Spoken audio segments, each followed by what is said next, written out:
देसी घी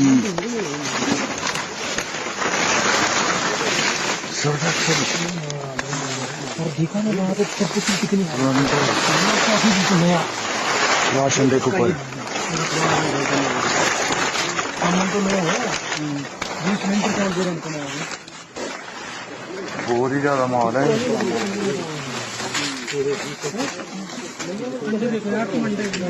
अंडे की ऊपर ट्रे है ना जैसे हमारे आती है। सर जय हिंद। कर्नल एसएस पठानिया सर, जय हिंद। बहुत बहुत शुक्रिया समय देने के लिए। Thank you sir. जय हिंद Rajesh, god bless you. Thank you sir, आपने समय दिया क्योंकि आप जम्मू में हैं और बहुत अच्छे से जम्मू कश्मीर को आप समझते हैं। आपने बहुत लंबा सर्व किया है जम्मू कश्मीर में। किश्तवाड़ में इनकाउंटर चल रहा था, वहां पे हमारे एक हवलदार, पैरा एसएफ के हवलदार गजेंद्र सर शहीद भी हो गए। आतंकियों की मौत हुई नहीं हुई इसके बारे में अभी तक मेरे पास कोई जानकारी नहीं है, माफी चाहूंगा। लेकिन जो हाइडआउट था जहां पर आतंकी छुपे हुए थे, वहां से जो चीजें मिली कल रात को, जो तस्वीरें आई, मैं उस देखकर हैरान था। मैगी वहां पर है, मैगी के एक दो नहीं बल्कि कम से कम 50-60 पैकेट हैं। गैस सिलेंडर भरा हुआ, फुल गैस सिलेंडर, बड़े वाला, छोटे वाला नहीं, बड़े वाला गैस सिलेंडर वहां पर मौजूद है सर। बासमती चावल हैं, चाय बनाने के लिए पतीले, दूध और कुकर, सब कुछ उनके पास है। और अगर ये इलाका एलओसी से लगा होता, बिल्कुल करीब होता, तो मैं मान लेता कि पाकिस्तान से सप्लाई होकर ये चीजें आ गई, और अगर आ भी जाती तब भी सवाल होते। लेकिन अगर किश्तवाड़ में चीजें पहुंच रही हैं सर, तो सवाल तो उठते हैं कि कोई तो है गद्दार जो देश में बैठकर देश के साथ गद्दारी कर रहा है। देखो राजेश, सबसे पहले तो मैं जो पैरा कमांडो के सोल्जर ने जो अपनी कुर्बानी दी है उसको मैं सलाम करता हूँ। और मैं ये दुआ करता हूँ कि जल्दी से जल्दी जो हमारे सोल्जर इंजर्ड हैं वो रिकवर करें पूरी तरीके से। किश्तवाड़ जो है, इसको अगर आप हिस्टोरिकली देखें तो ये मिलिटेंट का एक किस्म का गढ़ रहा है। और यहाँ पे 93 में भी, 2001 में भी बड़े बड़े कांड हुए थे। अभी किश्तवाड़ की विशेषता क्या है कि ये सिंथन पास के थ्रू अनंतनाग डिस्ट्रिक्ट से कनेक्ट हो जाता है। और सिंथन पास वो जगह है जहां पर ये लोग गुफाओं में रहते थे, बिल्कुल एश्योर्ड लेवल के साथ वहां वॉलीबॉल के मैचेस खेलते थे और हम उनको कुछ नहीं कर पाते थे। तो ये है उस समय की बात जब मैं 2 सेक्टर आरआर में डिप्टी कमांडर था।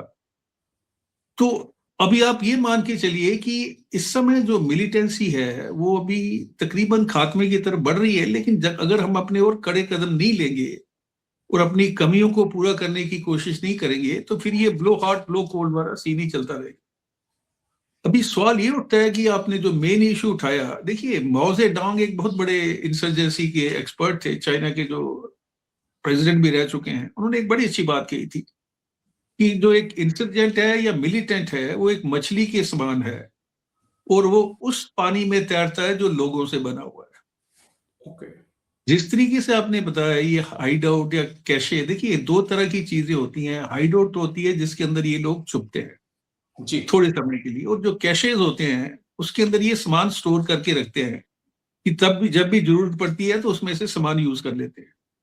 तो अभी ये जो मिला है ये एक कैशे है जिसके अंदर सिर्फ सामान मिला होगा और ये सामान उनके यूज के लिए। अभी सवाल ये भी बड़ा वाजिब है कि इतने दूर एरिया में, एलओसी से इतनी दूर में, तो लोकल सपोर्ट तो है इसके अंदर, इसमें किसी को शक नहीं है कि मिलिटेंट को जो लोकल सपोर्ट तो मिल रही है।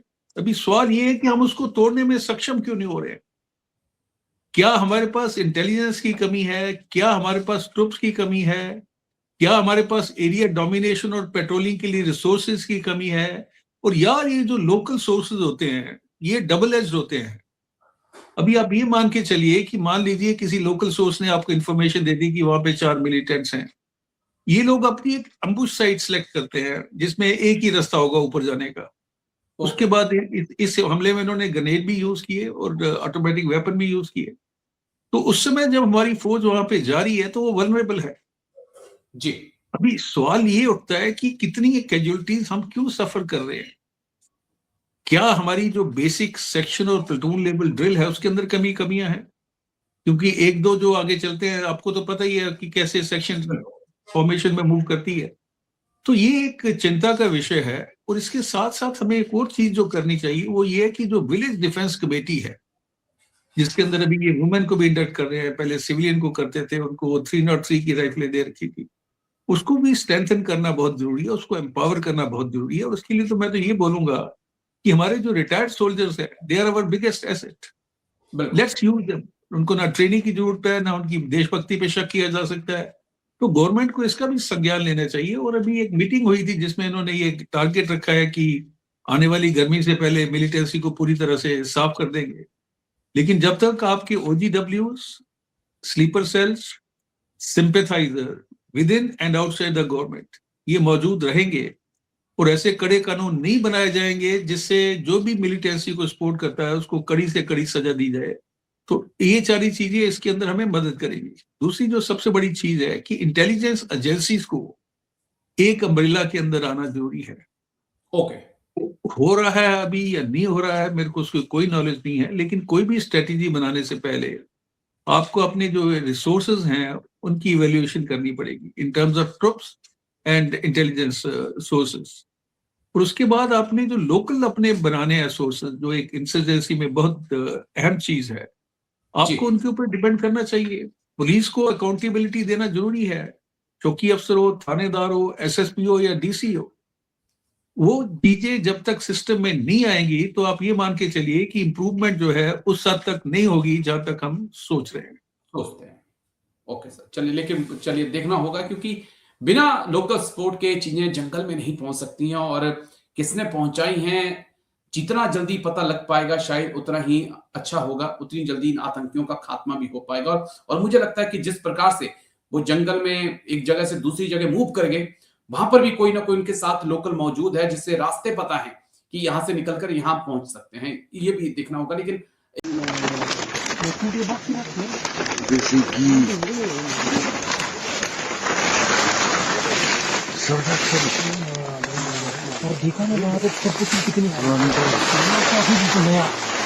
राशन देखो पर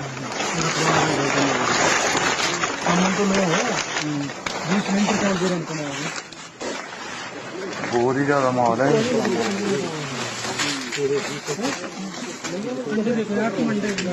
अंडे की ट्रे है ना, जैसे हमारे रखी है।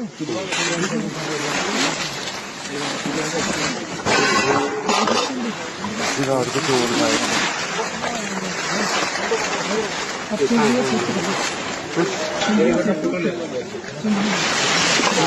कर ले